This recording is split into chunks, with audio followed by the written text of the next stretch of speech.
Hello everyone, welcome back to analytics science. तो आज हम करने वाले हैं लास्ट टॉपिक का रिवीजन, जो कि है transportation in plants and animal, जानवरों और पौधों में परिवहन। रिवीजन करने वाले हैं हम इस टॉपिक की मीन्स समीक्षा करने वाले हैं। साथ ही साथ हम बात करेंगे एक्सक्रीटरी सिस्टम की भी। तो अगर आपने हमारा चैनल सब्सक्राइब नहीं किया है तो आज ही सब्सक्राइब करिए, एनालिटिक्स साइंस को बने रहिए हमारे साथ।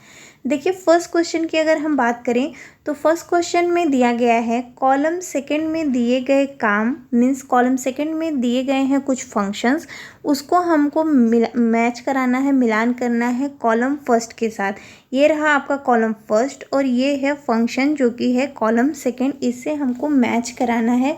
देखिए, अगर हम बात करें स्टोमेटा की, ठीक है, स्टोमेटा की अगर हम बात करें तो स्टोमेटा बेसिकली क्या होता है, tiny pore present in the surface of leaf. Leaf के सरफेस पे एक छोटा सा पोर होता है जिसे हम कहते हैं स्टोमेटा। और स्टोमेटा का फंक्शन क्या होता है, what is the function of stomata? Stomata transpiration process में हेल्प करता है, ट्रांसपिरेशन प्रोसेस में हेल्प करता है। मीन्स आप कह सकते हैं water evaporate through the stomata which are present on the surface of leaf, और इसी प्रोसेस को कहते हैं हम ट्रांसपिरेशन। ठीक है, जाइलम की अगर हम बात करें तो जब हम प्लांट टिश्यूज़ के बारे में बात कर रहे थे तो हमने बात किया था वेसिकुलर टिश्यूज़ की। वेसिकुलर टिश्यूज़ में दो टिश्यूज़ आते हैं, जाइलम एंड फ्लोएम। जाइलम के फंक्शन की अगर हम बात करें तो जाइलम का फंक्शन क्या होता है, ट्रांसपोर्ट ऑफ वाटर। ये वाटर का ट्रांसपोर्ट करता है कहाँ पर, ये पूरी प्लांट बॉडी तक, रूट से लेकर, या आप कह सकते हैं रूट पार्ट से लेकर लीफ पार्ट तक जो वाटर का ट्रांसपोर्टेशन हो रहा है वो हो रहा है जाइलम की वजह से। और जाइलम क्या है, एक वेसिकुलर टिश्यूज़। वहीं पर अगर हम रूट हेयर की बात करें तो root hair absorption of water के लिए रिस्पॉन्सिबल है, ये वाटर को एब्जॉर्ब करता है। Another vascular tissues is known as phloem, जो कि ट्रांसपोर्ट ऑफ फूड के लिए रिस्पॉन्सिबल है। इस तरीके से हम इस क्वेश्चन को सॉल्व कर सकते हैं। स्टोमेटा ट्रांसपिरेशन के लिए रिस्पॉन्सिबल है, जाइलम ट्रांसपोर्टेशन ऑफ फूड के लिए रिस्पॉन्सिबल है। वहीं पर बात करें अगर हम रूट हेयर की तो root hair responsible for the absorption of water. Phloem की अगर हम बात करें तो फ्लोएम किसके लिए रिस्पॉन्सिबल है, transportation of food. Xylem transportation of water and phloem transportation of food. Alright, next question की अगर हम बात करें तो नेक्स्ट क्वेश्चन में बोला गया है हृदय से रक्त को शरीर के सभी भागों तक पहुंचाया जाता है। आपसे पूछा गया है the blood from the heart is transported to all part of the body by. 4 option आपको देखने को मिल रहा है। पहला है कैपिलरीज, सेकेंड है आर्टरीज मीन्स की धमनियाँ, फोर्थ है आपका वॉल्व, और नेक्स्ट ऑप्शन में खुद है हार्ट। आपसे पूछा गया हृदय से रक्त को शरीर के अन्य भागों तक। तो देखिए, अगर हम बात करें किसकी, हृदय से शरीर के अन्य भागों तक रिस्पॉन्सिबल कौन हो सकता है? देखिए, वॉल्व इसका आंसर नहीं होगा, खुद में हर्ट हो नहीं सकता है। कैपिलरीज की अगर हम बात करें तो कैपिलरीज भी रॉन्ग आंसर होगा। राइट आंसर है धमनियाँ, या फिर आप कह सकते हैं arteries. The blood from the heart is transported to all part of the body by the arteries. So C option is a correct answer for this question. Next question की अगर हम बात करें तो नेक्स्ट क्वेश्चन है haemoglobin is present in. Haemoglobin मौजूद होता है किसमें, वाइट ब्लड सेल में मीन्स की श्वेत रक्त कणिकाओं में, रेड ब्लड सेल्स में, लाल रक्त कणिकाओं में, प्लेटलेट्स में, या फिर इनमें से किसी में नहीं। देखिए, अगर हम बात करें किसकी, हीमोग्लोबिन की, हीमोग्लोबिन आपका रेड पिगमेंट होता है। ठीक है, आपके खून में जो लाल कलर है, आपके ब्लड का जो लाल कलर है वो किसकी वजह से है, क्योंकि यहाँ पर एक पिगमेंट, रेड पिगमेंट मौजूद है जिसे हम कहते हैं haemoglobin. Due to the presence of haemoglobin blood colour will be appear in red, है ना। क्यों रेड कलर हमारे ब्लड का होगा, क्योंकि हमारे खून में, हमारे रक्त में हीमोग्लोबिन पिगमेंट मौजूद है। तो आंसर क्या हो जाएगा, red blood cells. Red blood cells में हीमोग्लोबिन प्रेजेंट है जिसकी वजह से लाल रक्त कणिकाओं का कलर लाल दिखाई देता है। नेक्स्ट क्वेश्चन है arteries and veins joined by a network of, धमनियाँ और सिराएं एक नेटवर्क के द्वारा जुड़ी होती हैं, वो नेटवर्क को क्या कहते हैं? हृदय, अरोटा, लंग्स, वेसल्स। तो जाहिर सी बात है ये कहलाती हैं वेसल्स। ठीक है, सी ऑप्शन जो है वो करेक्ट आंसर हो जाएगा इस क्वेश्चन के लिए। नेक्स्ट क्वेश्चन की अगर हम बात करें तो नेक्स्ट क्वेश्चन में पूछा गया है in plants water is transported through, पौधों में जल का परिवहन किसके द्वारा होता है? स्टोमेटा ऑप्शन में है, जाइलम है, रूट हेयर है और फ्लोएम है। तो देखिए बात करें किसकी, अगर हमने अभी बात किया था ट्रांसपिरेशन प्रोसेस की, किसकी बात की थी हम लोगों ने? ट्रांसपिरेशन प्रोसेस की, जहाँ पर हमने फर्स्ट क्वेश्चन की अगर हम बात करें जहाँ पर हमने मैच द कॉलम कराया था, तो प्लांट्स में अगर हम जल परिवहन की बात करें तो जल परिवहन किसके द्वारा होता है? जाइलम के द्वारा। और जाइलम क्या है? वेसिकुलर टिश्यू है। स्टोमेटा ट्रांसपिरेशन के लिए रिस्पॉन्सिबल है। ट्रांसपिरेशन हमने देखा कि आपका जो ट्रांसपिरेशन की प्रोसेस है इसमें वाटर का एब्जॉर्प्शन हो रहा है, ठीक है, या आप कह सकते हैं वाटर इवोपरेट हो रहा है through the stomata which are present in the surface of leaf, और इसी प्रोसेस को कहते हैं हम ट्रांसपिरेशन, जल वाष्पोत्सर्जन। जाइलम की अगर हम बात करें तो जाइलम रिस्पॉन्सिबल है किसके लिए? प्लांट्स में वाटर को ट्रांसपोर्ट करने के लिए।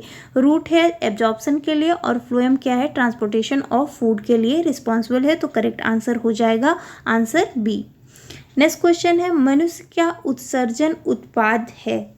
The main excretory product in human beings. Important question है, कई बार एग्जाम्स में पूछा गया, स्पेशली अगर सीटेट की बात करें तो सीटेट में भी पूछा गया है। ब्लड, प्लाज्मा, यूरिया या फिर हीमोग्लोबिन। देखिए उत्सर्जी पदार्थ की बात की गई है, एक्सक्रिएटरी प्रोडक्ट की बात की गई है, तो ब्लड आपका एक्सक्रिएटरी प्रोडक्ट हो नहीं सकता, प्लाज्मा हो नहीं सकता, हीमोग्लोबिन बिल्कुल नहीं हो सकता क्योंकि ये आपका ऑक्सीजन को भी कैरी करता है या ऑक्सीजन को बाइंड करने का काम करता है। तो एक्सक्रिएटरी जो प्रोडक्ट है वो क्या है? यूरिया। मनुष्य क्या उत्सर्जी उत्पाद क्या है? Urea. Answer C correct answer हो जाएगा इस क्वेश्चन के लिए। देखिए यहाँ पर नेक्स्ट क्वेश्चन में फिल इन द ब्लैंक्स है। देखिए स्वेट कंटेन वाटर, पसीने में पानी के साथ और क्या होता है? ठीक है, जो पसीना हमारी बॉडी से सिक्रीट होता है, एक्सक्रीट होता है, उसमें पसीने के साथ क्या मौजूद होता है? तो पसीने के साथ मौजूद होता है सॉल्ट। क्या मौजूद होता है? Salt. Sweat contain water and salt.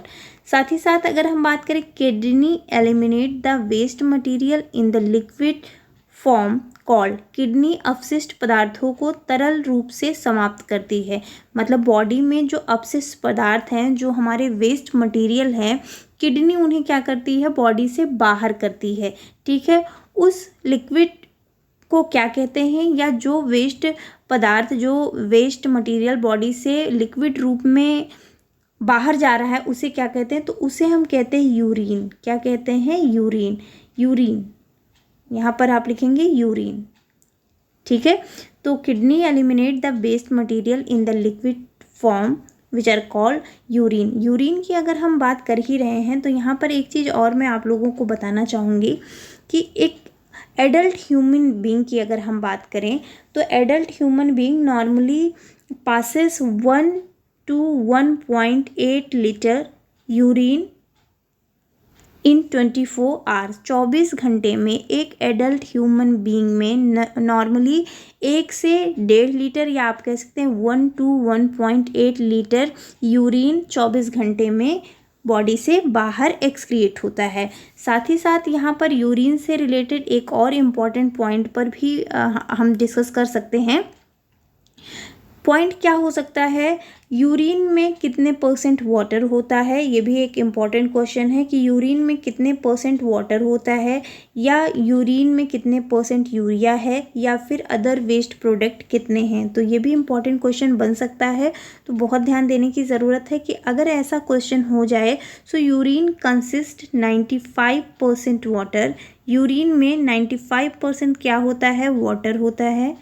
ठीक है, 2.5% इसमें प्रेजेंट होता है यूरिया, एंड जो अदर वेस्ट प्रोडक्ट होते हैं वो प्रेजेंट होते हैं 2.5% 95%, मीन्स कि urea 2.5, other waste product 2.5 and 95% क्या होता है, 95% मौजूद होता है वाटर, ठीक है। The urine consist 95% water, 2.5% urea and 2.5 other waste product. Alright, next आप देख रहे हैं यहाँ पर किडनी का एक्सक्रिएटरी सिस्टम कह सकते हैं, एक्सक्रिएटरी सिस्टम का पूरा स्ट्रक्चर है। ह्यूमन एक्सक्रिएटरी सिस्टम का स्ट्रक्चर है। बॉडी में ह्यूमन एक्सक्रिएटरी सिस्टम का 2 फंक्शन होता है। एग्ज़ाम में पूछा जाता है human excretory system responsible for. तो आपको पता है कि किडनी जो है हमारी बॉडी में मेन एक्सक्रिएटरी सिस्टम जो है वो है किडनी, और किडनी किस चीज़ के लिए रिस्पॉन्सिबल होती है, एक्सक्रिएशन के लिए। जो हमारी बॉडी में वेस्ट मटेरियल होते हैं उन्हें रिमूव करने के लिए, लाइक यूरिन की अगर हम बात करें। लेकिन साथ ही साथ किडनी का एक और इम्पॉर्टेंट फंक्शन होता है, it is responsible for the filtration of blood. Means कि किडनी के 2 फंक्शन होते हैं, एक तो ये ब्लड का फिल्ट्रेशन करती है, साथ ही साथ ये एक्सक्रिएशन का काम भी करती है। यहाँ पर आप देख रहे हैं कि अगर ह्यूमन एक्सक्रिएटरी सिस्टम की बात करें तो ह्यूमन एक्सक्रिएटरी सिस्टम में पेयर ऑफ किडनी प्रेजेंट है। साथ में ये देखिए यहाँ से जब किडनी से जो आपका ब्लड फिल्ट्रेट होता है वो ऊपर की तरफ चला जाता है, लेकिन यहाँ पर जो फिल्ट्रेशन से जो हमारा एक्सक्रिएटरी प्रोडक्ट बना हुआ है जिसे हम यूरिन कहते हैं, वो with the help of ureter कहाँ पर आ रहा है, ये with the help of ureter urinary bladder में आ रहा है। इस रीजन में आकर यूरिन कलेक्ट होता है, ठीक है। उसके बाद या आप कह सकते हैं टेम्परेरी ये यूरिनरी ब्लैडर में ही रुकता है कुछ टाइम के लिए। उसके बाद थ्रू द यूरेथ्रा ये बॉडी से बाहर एक्सक्रीट हो जाता है या सिक्रीट हो जाता है, बॉडी से बाहर निकल जाता है, ठीक है। उसके बाद एक और क्वेश्चन यहाँ से बन सकता है कि यूरिन का कलर येलो क्यों होता है। So due to the presence of urochrome pigment, urochrome की वजह से यूरिन का जो कलर होता है वो लाइट येलो कलर का होता है, ठीक है। ये सारे इम्पॉर्टेंट पॉइंट्स आपको मैंने बता दिया है जो कि एग्ज़ाम के पॉइंट ऑफ व्यू से बहुत ही ज़्यादा इम्पॉर्टेंट है।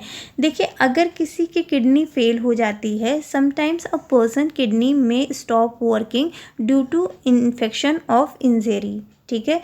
कोई किसी तरीके का इन्फेक्शन हो या कोई इंजरी हुई हो तो उस कंडीशन में कुछ लोगों की किडनी क्या हो जाती है, फेल हो जाती है, जिसकी वजह से जो आप कह सकते हैं कि ह्यूमन बीइंग है या जो भी कोई है उसकी डेथ भी हो सकती है। किडनी, क्योंकि किडनी का फंक्शन क्या है, फिल्ट्रेशन ऑफ ब्लड को फिल्ट्रेट करना, ब्लड में जो वेस्ट मटेरियल है वो बाहर कर देना, और उसके बाद ये फॉर्मेशन कर देता है, क्या फॉर्मेशन करता है ये यूरिन का, ठीक है। किडनी फॉर्मेशन करता है यूरिन का और फिल्ट्रेशन करता है ब्लड का। फॉर्मेशन ऑफ यूरिन, जो यूरिन बना हुआ है वेस्ट प्रोडक्ट के साथ है, 95% वाटर है, इसको बॉडी से बाहर कर देता है, एक्सक्रीट कर देता है, और फिल्टर्ड ब्लड जो है वो फिर से बॉडी में चला जाता है। अगर इस केसेस में किडनी पे कोई इन्फेक्शन हुआ है तो ये दोनों ही काम रुक जाते हैं, किडनी फेल हो जाती है, ठीक है। Waste product start accumulating in the blood, such person can not survive unless, ठीक है, there blood is filtrate periodically. अब ऐसे लोगों को डायलिसिस के थ्रू बचाया जा सकता है। डायलिसिस क्या प्रोसेस होती है, blood is filtered periodically through an artificial kidney, this process is known as dialysis. Alright, next point की अगर हम बात करें तो नेक्स्ट पॉइंट से भी क्वेश्चन बन सकता है, ये एनसीईआरटी से लिए हुए कॉलम है। So the way in which waste chemical are remove from the body of the animals depend on the ability of water. Aquatic animal में जैसे कि फिश की अगर हम बात करें, excrete cells waste as ammonia, ठीक है। एक्सक्रिएटरी प्रोडक्ट की अगर हम बात करें किसकी, एक्वेटिक एनिमल्स की, तो किस फॉर्म में होती है, अमोनिया की, विच डायरेक्टली डिजॉल्व इन वाटर। उसके साथ कुछ लैंड एनिमल की अगर हम बात करें, land animals like birds, lizard, snake excrete a semi solid white colour compound which are known as uric acid. Alright, the major excretory product in human is urea. तो ये इंपॉर्टेंट पॉइंट है, याद रखिएगा कि एक्वेटिक एनिमल्स की अगर हम बात करें, एक्वेटिक एनिमल्स की अगर हम बात करें तो वेस्ट प्रोडक्ट अमोनिया के फॉर्म में है, जैसे कि फिशेस की बात करें, या एक्वेटिक एनिमल कहते किसे हैं जो पानी में रहते हैं, ठीक है। लैंड में रहने वाले एनिमल्स जिसमें बर्ड, लीजर, स्नेक हैं, ये एक्सक्रीट करते हैं semi solid white colour pigment which are known as uric acid. और ह्यूमन बीइंग की अगर बात करें तो ह्यूमन बीइंग का जो मेजर एक्सक्रिएटरी प्रोडक्ट है वो किसके फॉर्म में है, यूरिया के फॉर्म में। नेक्स्ट पॉइंट की अगर हम बात करें, next point related to be transpiration, fill in the blank से रिलेटेड है। Water reaches great height in the trees because of suction pull cause by transpiration. Transpiration या जल वाष्पोत्सर्जन एक ऐसी प्रक्रिया है या इस प्रक्रिया के द्वारा पौधों की सतह पर मौजूद रंध्र मतलब कि स्टोमेटा के माध्यम से वाष्पित होती हैं।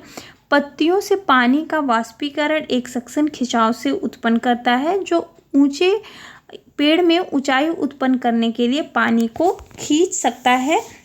या आप इस तरीके से भी कह सकते हैं कि the water evaporate through the stomata present on the surface of leaf by the process of transpiration. The evaporation of water from leaves generate a suction pulls which can pull water to great height in the tall trees. साथ ही साथ आपको पता होना चाहिए कि transpiration या जल वाष्पोत्सर्जन की जो प्रक्रिया होती है पौधों में, ये पौधों को ठंडा भी रखती है। So transpiration also cool the plant. Session अगर पसंद आया हो तो लाइक, शेयर, सब्सक्राइब करना बिल्कुल मत भूलिए। Thanks for watching everyone, have a great day.